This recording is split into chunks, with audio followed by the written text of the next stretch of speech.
Salam damai, sahabat Oase Rohani Katolik yang terkasih. Apa kabar Anda? Saya percaya dimanapun Baik, Anda berada, Anda pasti sudah merasakan kebaikan Tuhan. Karenanya kita bisa tersenyum dan bersuka cita hari ini. Selamat datang, selamat amin. bergabung kembali di Oase Rohani Katolik, sebuah dialog iman berdasarkan bacaan liturgi harian yang dibawakan oleh para romo dari lingkungan Keuskupan Agung Jakarta. Nah, kali ini bersama saya Magdalena Pinky Beran dan juga bersama Romo Antonius Widada CP. Halo Romo Widada, apa kabar? Halo, selamat pagi. Berkat Tuhan. Yes, sehat Ya, selalu Romo. ya, puji Tuhan, Mbak Vicky, sehat dan bahagia. Baik. Itu Wah, penting ya. ini kami berterima kasih sekali dan sangat bersyukur bahwa Romo mau menyempatkan diri untuk kembali hadir bersama kami, bersama para sahabat Oase Rohani Katolik. Kami tidak sabar mau mendengarkan permenungan yang nanti akan diberikan Romo. Ya, Oke, kalau gitu kita mulai Romo. Sahabat Oase Rohani Katolik yang terkasih, kita awali perjumpaan kita dan juga seluruh permenungan yang akan kita dengarkan pada hari ini dengan doa pembukaan yang akan dibawakan oleh Romo Widada. Silakan Romo. umat Tuhan yang terkasih, selamat berjumpa lagi. Kita akan merenungkan sabda Tuhan yang kita dengarkan dari bacaan hari ini, Desember, hari Kamis 21 Desember tahun 2023. Kita mulai permenungan kita dengan mohon berkat Tuhan. Dalam nama Bapa dan Putra dan Roh Kudus. Amin. Amin. Tuhan bersamamu Dan dan bersama bersama Romo. rohmu. Marilah kita berdoa bersama. Bapa yang Maha Kasih, kami bersyukur kepadamu untuk hari yang baru ini. Engkau telah memberikan mukjizat terbaik bagi hidup kami, yaitu kehidupan, kesehatan, dan kegembiraan. Kami mohon bimbinganmu, semoga kami bersama Engkau untuk menjadi perpanjangan kasih-Mu, sehingga kami bisa hidup menjadi berkat bagi sesama kami dan lingkungan di mana kami berada. Doa ini kami panjatkan kepadamu ya Tuhan, dengan perantaraan Yesus Kristus Putramu, Tuhan dan pengantara kami. Amin. Amin. Silakan Mbak Ruki. Bacaan pertama, bacaan dari Kidung Agung. Dengarlah, itulah kekasihku. Lihatlah, ia datang, melompat-lompat di atas gunung, meloncat-loncat di atas perbukitan. Kekasihku itu laksana kijang atau anak rusa. Lihatlah, ia berdiri di balik dinding kita sambil menengok-nengok melalui tingkap-tingkap dan melihat dari kisi-kisi.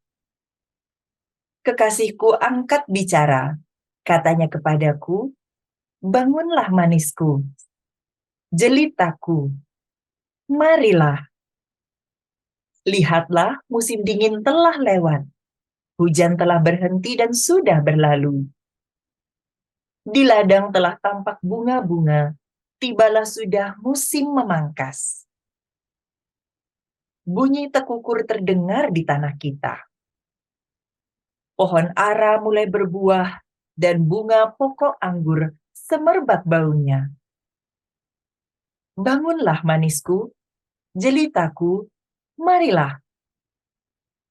Merpatiku di celah-celah batu, dalam persembunyian di lereng-lereng gunung, perlihatkanlah wajahmu, perdengarkanlah suaramu.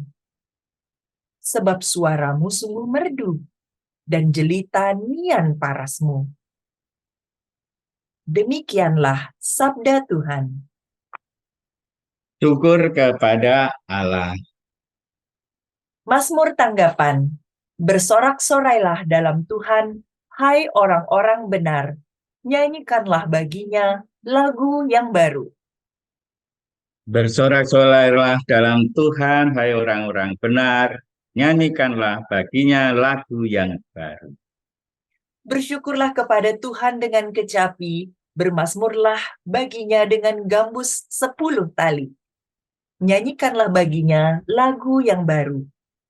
Petiklah kecapi baik-baik, mengiringi sorak dan sorai.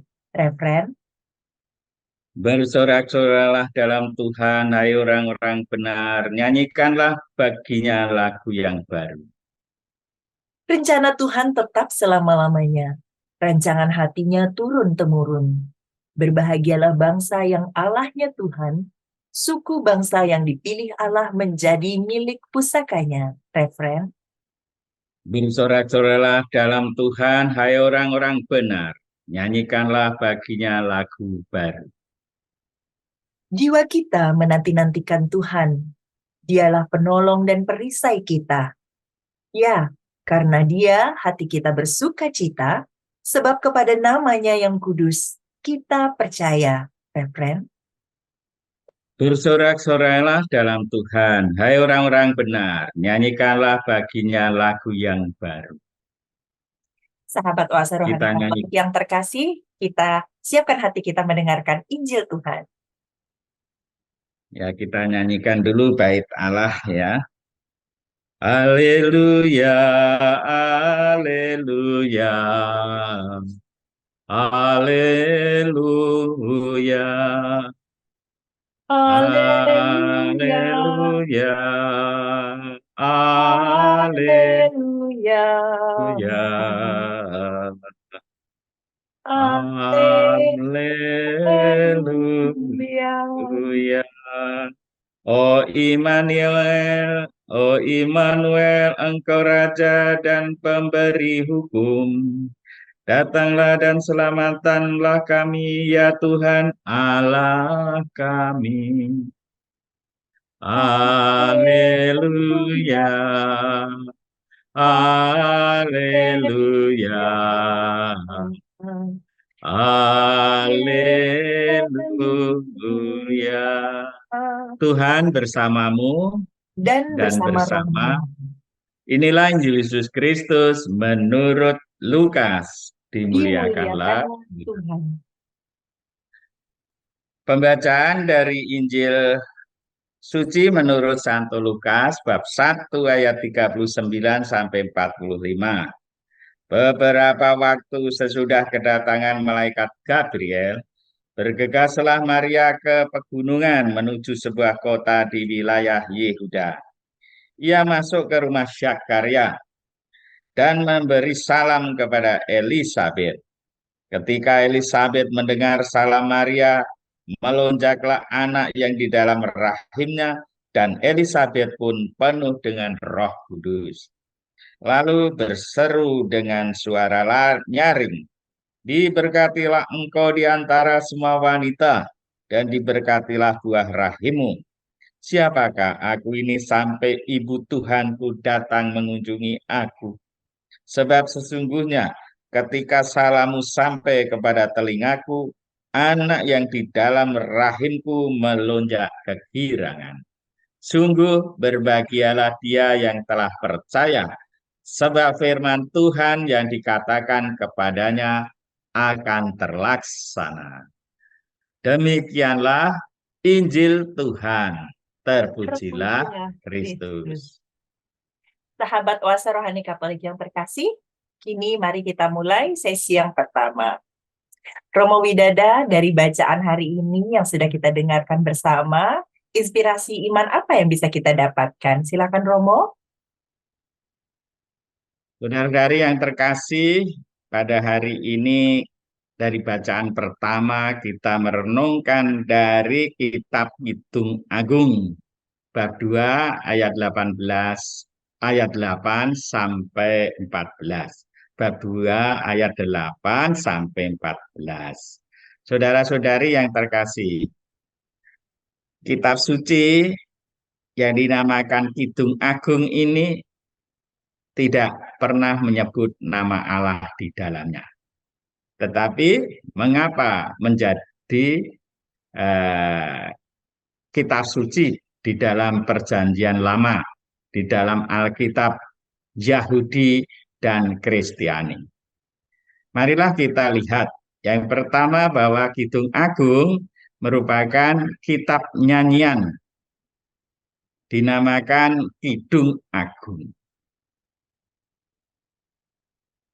Dalam bahasa Ibrani-nya disebut Sir Hashirim, yang berarti kidung atau madah yang unggul dan terindah. Lalu kitab ini juga terdiri dari sajak-sajak atau syair-syair yang memuliakan tentang cinta kasih antara seorang laki-laki dan seorang perempuan. Maka suatu kali pasangan suami istri, calon suami istri mempelai ini sering bertemu, lalu berpisah, lalu saling merindukan, dan mereka bertemu kembali. Lalu dari tokoh yang ada di dalamnya disebut laki-laki dan perempuan. Siapa itu? Nah, ini dihubungkan dengan sang pengarang Kidung Agung. Ya, dalam tradisi kuno itu ada lagu-lagu atau syair-syair pernikahan dari Syria. Misalnya, mempelai laki-laki dan perempuan itu disebut sebagai raja dan permaisuri semalam. Kita bisa bandingkan dari Kitab Kidung Agung bab 1 ayat 4 atau Mazmur 45 ayat 15. Laki-laki itu dihubungkan dengan Raja Salomo, raja ketiga Israel, anak Daud. Dia disebut sebagai raja penyair, dan Raja Salomo menciptakan nyanyian-nyanyian. Maka Salomo juga dianggap sebagai penulis Kidung Agung ini. Kemudian siapa perempuan itu? Menurut para kitab suci, perempuan ini dihubungkan dengan gadis Sunem atau gadis Sulam yang berperan dalam riwayat Raja Daud dan Salomo. Gadis itu dihubungkan dengan Abishag, seorang gadis Israel yang cantik, saleh, dan juga mungkin kalau dulu ada kontes kecantikan, dia sebagai pemenang kontestan itu yang menjadi contoh bagi para wanita. Ia berasal dari desa Sunem, bernama sekali lagi Abishag, yang melayani Raja Daud pada waktu masa tuanya atau sakit-sakitan. Lalu namanya itu sendiri berarti bapaknya telah pergi mengembara. Nah, dari tafsiran itu mungkin Abishag ini adalah seorang gadis cantik yang yatim, ditinggalkan oleh bapaknya, entah merantau, berperang, berbisnis, mengembara, berburu, dan sebagainya. Ya. Itu kedua tokoh yang ada di dalam nyanyian Kidung Agung ini. Kemudian setelah Daud wafat, Abishag pelayan Raja Daud ini menjadi perebutan antara Adonia, yaitu anak sulung Daud, yang meminta kepada Betseba, ibu dari Raja Salomo itu, ya, permaisuri Raja Daud, minta agar Abishag menjadi istrinya. Tetapi permintaan ini ditafsirkan oleh Raja Salomo sebagai keinginan memberontak, ingin ingin ingin menguasai kerajaan Salomo. Maka dalam kitab Raja-Raja Adonia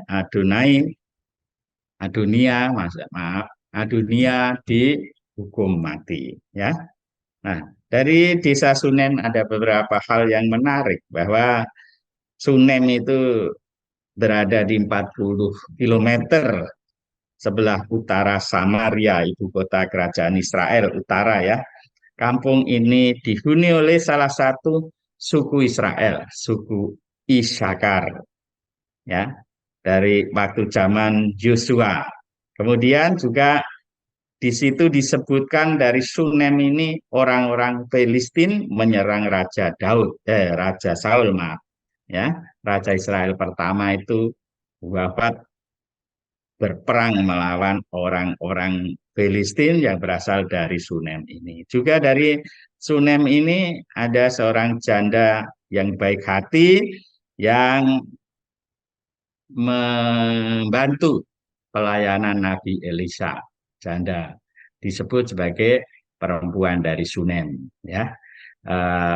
Ia membantu Raja Elisa, Nabi Elisa, dan menyebut Nabi Elisa ini sebagai seorang hamba Allah yang kudus, ya. Itu. Kemudian kembali kepada Kidung Agung. Kidung Agung dalam Alkitab kita itu berada dalam antara kitab Kebijaksanaan Salomo dan Pengkhotbah. Kedua-duanya ini menurut tradisi ditulis oleh Raja Salomo. Jadi Kidung Agung ini termasuk yang disebut sebagai kitab kebijaksanaan, berisi kebijaksanaan dalam hidup ini. Kemudian oleh orang Yahudi, Kidung Agung juga digunakan dalam perayaan-perayaan keagamaan, yaitu yang dibaca atau dilakukan pada hari perayaan Paskah Yahudi. Ya, jadi luar biasa Kidung Agung ini perannya dalam Alkitab itu. Ya, lalu penafsirannya bagaimana? Yang pertama bahwa meskipun Kidung Agung ini tidak pernah menyebut nama Tuhan, tetapi ditafsirkan oleh para ahli kitab Yahudi bahwa inilah simbol dari cinta kasih Allah Yahweh, Allah Israel kepada umatnya, umat pilihan, yaitu bangsa Israel. Sehingga Kidung Agung termasuk kitab suci karena digunakan dalam peribadatan, perayaan-perayaan keagamaan Israel. Lalu dari perikop yang kita renungkan hari ini dari bab 2 ayat 8 sampai 14 tadi, ini termasuk syair, ya. Termasuk syair kedua setelah syair pertama itu dari Kidung Agung bab 1 ayat 5 sampai bab 2 ayat 7. Nah, kemudian di situ digambarkan bahwa mempelai perempuan tinggal di rumah orang tuanya sebelum mereka sah menjadi suami istri, sebelum upacara perkawinan. Karena dalam adat Yahudi, meskipun mereka sudah bertunangan, mereka mempelai masih tinggal di rumah orang tua masing-masing. Ya, ini penting juga kita perhatikan. Ya, karena pertunangan itu belum perkawinan, itu adalah pintu masuk ke perkawinan, ya. Digambarkan sangat indah bahwa setelah melewati ladang perkebunan, mempelai laki mendatangi sang gadisnya dan berdiri di depan jendela rumah. Dalam sajak-sajak kuno, sajak-sajak Mesir dan Yunani, dikatakan bahwa laki-laki yang jatuh cinta berdiri di pintu terkunci sambil mengeluh untuk menemui kekasihnya. Kemudian mempelai laki-laki mengajak kekasihnya untuk menemaninya. Ia memujinya, memujikan kepada sang kekasih betapa indahnya musim semi, suara burung-burung, musim bunga, musim cinta asmara, dan sang penyair begitu merasakan nikmatnya kesegaran alam semesta dan lukisan cinta yang menggebu dan terasa modern juga yang hanya terdapat dalam kitab Kidung Agung dalam Perjanjian Lama. Kemudian hal ini syair cinta ini ditafsirkan secara rohani atau spiritual. Yang pertama, Kidung Agung berisi nyanyian yang menjunjung tinggi arti cinta kasih pasutri, pasangan suami istri yang setia, yang memperkokoh perkawinan. Ya, jadi cinta agung ini menjunjung tinggi arti cinta kasih pasutri dan setia yang memperkokoh perkawinan mereka. Lalu Kidung Agung ini juga menyatakan bahwa cinta kasih manusia itu sebagai suatu yang baik, ya, yang baik. Cinta kasih yang diungkapkan di sini tidak melulu manusiawi, meskipun dalam syair ini terasa seringkali nadanya erotisme, tapi bukan suatu pornografi. Ya. Maka jika dilihat secara tadi rohani atau spiritual, bahwa Allah telah memberkati perkawinan sebagai lembaga yang meneruskan ciptaan manusia dalam keluarga. Tetapi juga cinta kasih suami istri yang mesra dan mantap, tidak hanya soal seksualitas. Ya. Dan kitab-kitab lain dalam Perjanjian Lama pun melukiskan seperti itu. Maka oleh para nabi, ungkapan cinta kasih suami istri ini sebagai simbol cinta kasih Yahweh dengan Israel, umat pilihan.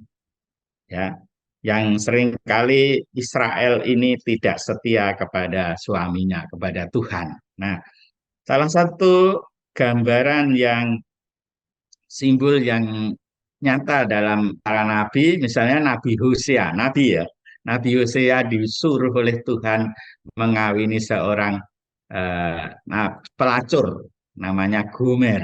Gomer ini seorang pelacur yang cantik melambangkan Israel yang tidak setia kepada suaminya Nabi Hosea, ya. Ini suatu hal yang luar biasa kalau kita baca dari kitab Nabi Hosea juga. Nah, kemudian dalam Perjanjian Baru, Rasul Paulus juga menggambarkan bahwa cinta kasih seorang laki-laki dan perempuan, suami istri, itu adalah lambang cinta kasih Kristus kepada gerejanya. Itu di surat Rasul Paulus kepada jemaat di Efesus seringkali kita dengarkan dalam perayaan pernikahan. Ya. Kemudian sejak tahun 90 Masehi, Rabi Guru Abia memutuskan agar penafsiran Kidung Agung ini ditafsirkan sebagai pernikahan Yahweh dengan umat terpilih Israel tadi dan juga menjadi bacaan pada hari raya Paskah. Maka Kidung Agung menjadi bagian dari Alkitab Ibrani, disebut Tanakh, ya, Tanakh. Gereja Katolik, ya, Gereja Katolik secara khusus, mungkin juga gereja-gereja yang lain menerima keputusan itu, tetapi dalam Gereja Katolik penggunaan Kitab Kidung Agung itu dibatasi dalam perayaan-perayaan liturgi. Seperti hari ini kita menggunakan bacaan pertama dari Kitab Kidung Agung. Oleh gereja, Kidung Agung sering sebagai simbol, ya, yang dihubungkan dengan Bunda Maria, ya. Bunda Maria sebagai mempelai Roh Kudus, Putri Sion, simbol Israel Yerusalem yang bergembira karena menerima kehadiran. Dalam Injil Lukas disebutkan sebagai melawat atau pelawatan kehadiran Tuhan di tengah-tengah umatnya. Nah, ini suatu renungan kita dari Kidung Agung, bacaan pertama yang kita renungkan, kita dengarkan pada hari ini. Terima kasih. Wah, luar biasa Romo Widada. Terima kasih sekali untuk inspirasi imannya. Jadi bisa kita sebutkan bahwa selama ini kita mungkin hanya mengenal kasih Allah seolah-olah kasih dari seorang bapa gitu ya. Tapi ternyata dalam Kidung Agung ini Tuhan menampakkan dirinya bahwa cinta kasih mesra dalam perkawinan pun itu juga adalah gambaran cinta kasih Allah kepada para jemaatnya ya. Wah, kita akan melihat cinta Allah dalam bentuk yang baru, yang sebenarnya tidak baru, tapi mungkin baru kita pahami saat ini pada saat sudah dijelaskan oleh Romo Widada. Terima kasih sekali Romo, dan tak terasa penjelasan Romo tadi mengakhiri juga sesi kedua kita langsung ya Romo. Ini akan kita lanjutkan lagi, tapi tentu saja di sesi yang kedua mungkin kita akan juga membahas inspirasi iman apa dari Injil lebih dalam lagi. Tapi untuk sekarang kita akhiri dulu sesi kita yang pertama. Sahabat Oase Rohani Katolik yang terkasih, jangan kemana-mana, tetaplah bersama kami.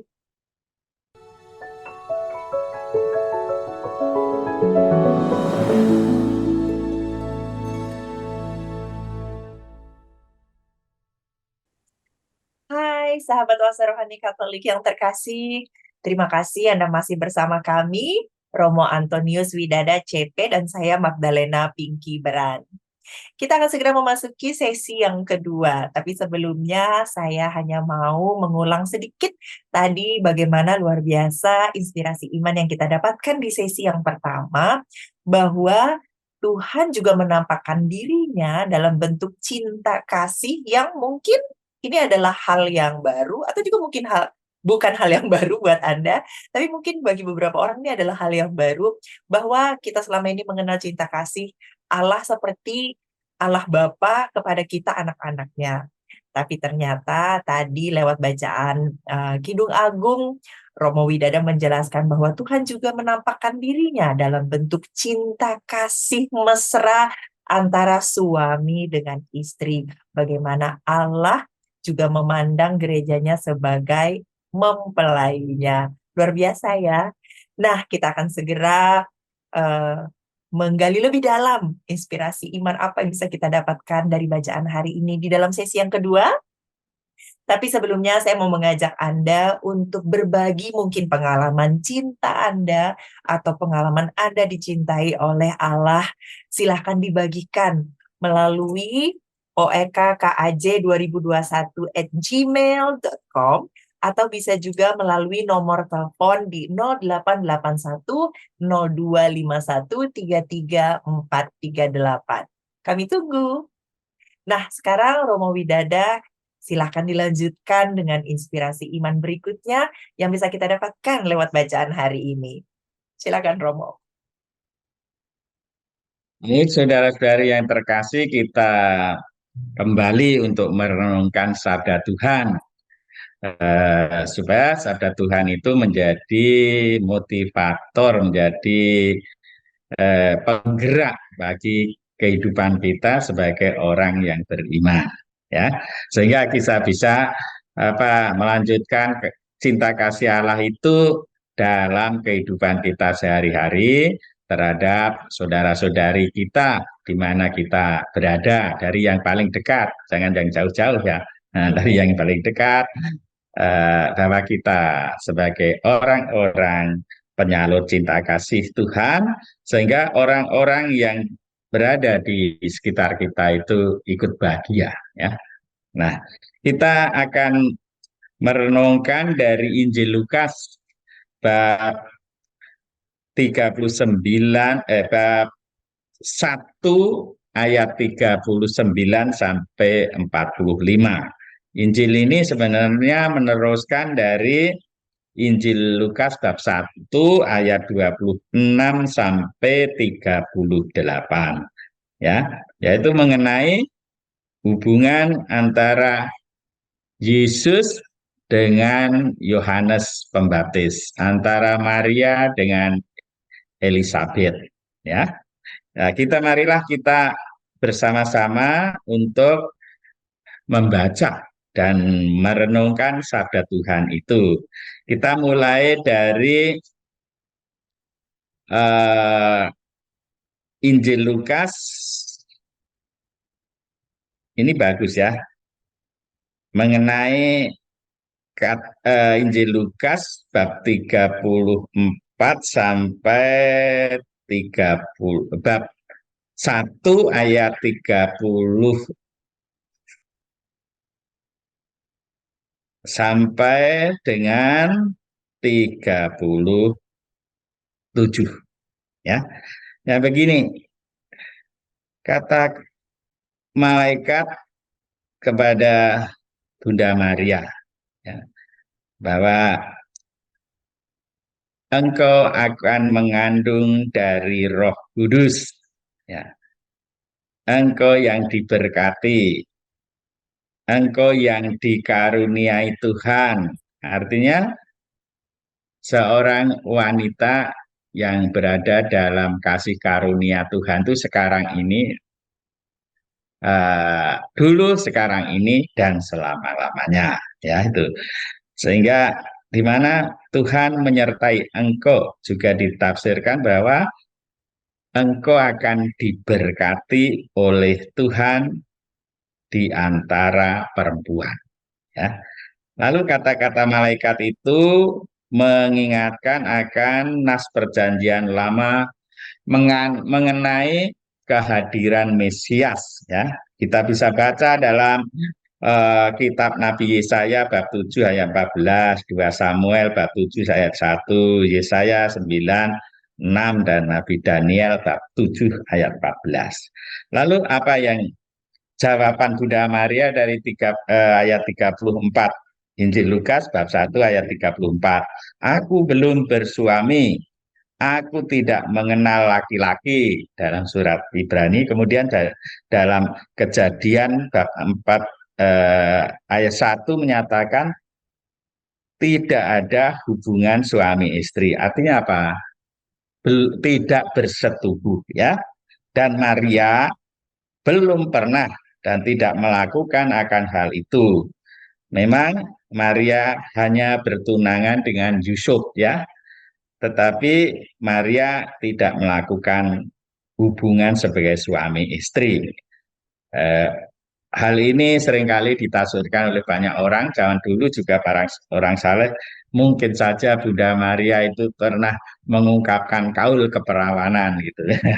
Ya, tapi tidak ada di kitab suci. Itu adalah refleksi renungan orang-orang kudus. Lalu malaikat ayat 39 saya menarik, Tuhan akan menaungi engkau. Nah, menaungi engkau. Ini suatu ungkapan ini mengingatkan akan perjanjian lama tentang awan yang bercahaya, yaitu awan yang bercahaya sebagai lambang kehadiran Allah, ya. Kita bisa membacanya dari dari Keluaran bab 13 ayat 22 dan sebagainya. Tetapi juga mengingatkan sayap-sayap burung yang melambangkan kuasa Allah yang melindungi, ya. Mazmur 17 ayat 8 dan seterusnya. Nah, juga merupakan kuasa penciptaan Allah, ya. Kuasa penciptaan Allah itu juga dalam Injil Lukas disebut, Injil Lukas bab 8 ayat 34 dan seterusnya, bahwa Yesus itu dikandung dari Roh Kudus. Nah, ini kemudian kita lanjutkan dari perikop yang kita dengarkan hari ini, Injil Lukas bab 1 ayat 39 sampai 45, bahwa tadi Bunda Maria itu mengandung dari kuasa Allah, dari Roh Kudus, bukan dari seorang laki-laki. Ya, Yesus itu adalah anak Allah karena kandungan Maria berasal dari kuasa Allah, ya. Kemudian diawali ayat 39, sebuah kota Yehuda, ya, yang sekarang kota itu dihubungkan dengan kota Ain Karim, letaknya itu ada 6 kilometer di sebelah barat Yerusalem. Kalau kita ke Tanah Suci, kita melewati jalan ada tulisan Ain Karim. Itulah kotanya Zakaria dan Elizabeth dan Yohanes Pembaptis. Lalu Elizabeth menerima salam dari Maria, mengatakan ibu Tuhanku, ya. Dalam bahasa Yunani, Tuhan itu adalah Kyrios, ya. Ada Kyrie eleison, itu artinya Tuhan kasihanilah kami. Kyrios, ya. Kalau Dios, Theos itu adalah Allah. Kalau Kyrios itu Tuhan. Itu adalah gelar yang diberikan kepada Yesus setelah kebangkitannya, ya. Itu menurut Rasul Paulus, ya, dari Kisah 2:36 atau surat Rasul Paulus kepada jemaat di Filipi bab 2 ayat 11, ya. Tetapi dalam Injil Markus dan Matius juga sering menggunakan gelar Kyrios, Tuhan, setelah Yesus bangkit dari mati. Namun dalam Injil Lukas sebutan Kyrios, Tuhan, ini dikenakan pada Tuhan Yesus selama hidupnya, ya, Injil Lukas, ya. Jadi Injil Lukas itu menyebut Yesus sebagai Tuhan, sebagai Kyrios, ya. Itu ajaran yang mau disampaikan kepada kita. Lalu ayat berikutnya, ayat 45, ya, disebut juga Tuhan sama dengan Allah, Theos, ya, tadi, ya, dalam bahasa Yunani Theos, ya. Theos itu Allah, dan mengatakan berbahagialah yang telah percaya bahwa akan terlaksana apa yang dikatakan Tuhan, apa yang dikatakan kepadamu, apa yang dikatakan Tuhan kepadamu. Maksudnya begitu. Berbahagialah yang telah percaya bahwa akan terlaksana apa yang dikatakan kepada Tuhan, ya. Yang dikatakan dari Tuhan kepadamu, maksud saya begitu. Nah, jadi orang yang percaya itu menanggapi sabda Tuhan itu, ya. Dari kalau kita membaca dari Yesaya 26 ayat 3 juga begitu, ya. Tuhan, Engkau akan melindungi orang-orang yang teguh hati dengan berkat damai sejahtera, ya. Jadi orang yang percaya akan dilindungi dengan berkat damai sejahtera. Kemudian pesannya apa untuk kita, ya? Pesannya sangat baik, ya, tuh. Yang pertama itu Bunda Maria itu percaya, sama dengan Bunda Maria itu beriman, ya. Ungkapan Maria itu diteguhkan oleh Elizabeth, ya, diteguhkan oleh pernyataan Elizabeth. Tadi dalam Injil sudah kita dengarkan bahwa orang yang beriman itu akan dilindungi dengan berkat damai sejahtera. Kemudian apa yang dikatakan Tuhan itu akan terlaksana padanya, ya. Yang kedua, percaya atau beriman, orang yang percaya atau beriman kepada Allah akan bahagia dan damai sejahtera meskipun dia tidak melihat tanda-tanda atau mukjizat sekalipun, ya. Orang percaya itu tidak beriman, hidupnya tidak mengandalkan mukjizat-mukjizat. Nah, itu contohnya orang beriman dengan orang yang beragama kurang beriman, gitulah. Nah, kalau orang yang sudah beriman tidak perlu tanda-tanda itu, ya. Tetapi hidupnya bahagia. Kemudian Bunda Maria sebagai teladan bagi orang yang percaya meskipun tidak nampak ada mukjizat lagi. Kemudian sikap terbaik bagi orang beriman itu penting. Sikap terbaik bagi orang iman itu adalah mendengarkan.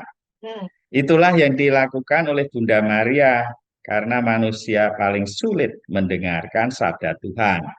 Ya, dan berkat mendengarkan sabda Tuhan lewat Malaikat Gabriel itu Bunda Maria melahirkan Sang Juru Selamat dunia. Nah, maka dalam tradisi Gereja Timur itu Bunda Maria disebut sang telinga atau semuanya telinga di dalam Oke. hidupnya itu karena Ibu Maria mengandung sebelum mengandung ya, sudah menjadi ibu ya menjadi ibu sebelum mengandung karena mendengarkan dan menerima sabda Allah melalui telinga imannya. Ya. Kemudian yang terakhir bahwa orang yang berbahagia adalah orang yang mendengarkan sabda Allah dan tekun melaksanakannya dalam kehidupan setiap hari. Dalam Injil Lukas bab 8 ayat 21, Tuhan Yesus mengatakan, siapa saja akan menjadi ibu Sang Kristus karena mendengarkan sabda Tuhan ya dan melaksanakannya itu. Saya hanya mengungkapkan suatu sharing yang lucu ya. Saya dulu bekerja di suatu paroki bahwa waktu saya mau homili banyak umat yang keluar entah ke toilet entah apa pokoknya keluar dari ruangan gereja. Kemudian beberapa kali, kemudian sebelum berkat penutup, saya bilang, mengapa banyak umat pada keluar ruangan gereja pada waktu saya mau homili, apakah tidak suka dengan homili saya? Kemudian saya bikin juk. Tadi saya berdoa di altar pada Tuhan. Tuhan, semoga orang yang pura-pura sakit itu sakit beneran. Hanya sebagai juga dan banyak mulai saat itu waktu ada khotbah atau apa mereka mulai tertib hidupnya. Karena apa? Dikatakan bahwa mendengarkan sabda Tuhan itu sangat sulit.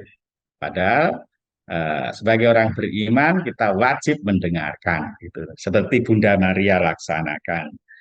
Demikianlah saudara-saudari Injil Lukas bab 1 ayat 39 sampai 45. Wah, terima kasih Romo. Kita diingatkan kembali bahwa ternyata syarat untuk berbahagia bukan memiliki semuanya, bukan mencapai semuanya, tapi sederhana, mendengarkan sabda Tuhan dan tekun melaksanakannya. Justru itu yang kita suka lupa ya Romo. Ya. Kita sibuk mengejar segala hal di luar sana agar kita mencapai kebahagiaan, padahal ternyata Tuhan sudah sebutkan untuk bahagia kita cukup mendengarkan sabda Tuhan dan tekun melaksanakannya. Dan terima kasih juga Romo lewat inspirasi iman hari ini kita sama-sama diingatkan bahwa Bunda Maria menjadi teladan orang percaya di mana pada saat kita sungguh-sungguh percaya dilindungi dengan berkat Tuhan, kemudian kita akan mengalami bahagia dan damai sejahtera, dan apapun yang Tuhan firmankan akan terlaksana dalam hidup kita. Berarti apapun yang sudah Dia firmankan di dalam kitab suci ini juga sebenarnya akan terlaksana bagi kehidupan kita ya Romo. Dan Ya. lewat ya, lewat mendengarkan ini kita akan sungguh-sungguh menyenangkan hati Tuhan dan uh, memberikan apa yang selama ini mungkin Tuhan minta dari kita atau menjalankan tujuan hidup kita ya hanya dengan mendengarkan firman Tuhan. Terima kasih Romo. Mari kita sama-sama diingatkan sahabat Oase Rohani Katolik, apakah kita ini sudah beriman seperti Maria atau kita ini baru sekedar beragama. Nah, ini dia nih Romo. Ternyata beriman dan beragama ternyata dua hal yang berbeda ya. Beriman, kita bisa lihat contohnya adalah Bunda Maria sendiri, Bunda kita semua, bahwa Ya. beriman berarti juga benar-benar mendengarkan dan percaya. Dan terlebih Masuk. lagi tekun melaksanakannya. Romo tidak terasa lewat penjelasan yang singkat, padat, tapi sangat bermakna tadi, waktu kita harus segera berakhir. Dan Ya. agar apa yang sudah kita dengarkan bersama ini benar-benar bisa tertanam dalam hati kita dan juga bisa kita laksanakan dalam kehidupan kita, Romo. Saya mohon kesediaan Romo untuk menutup pertemuan kita dengan doa dan juga berkat penutup. Silakan, Romo.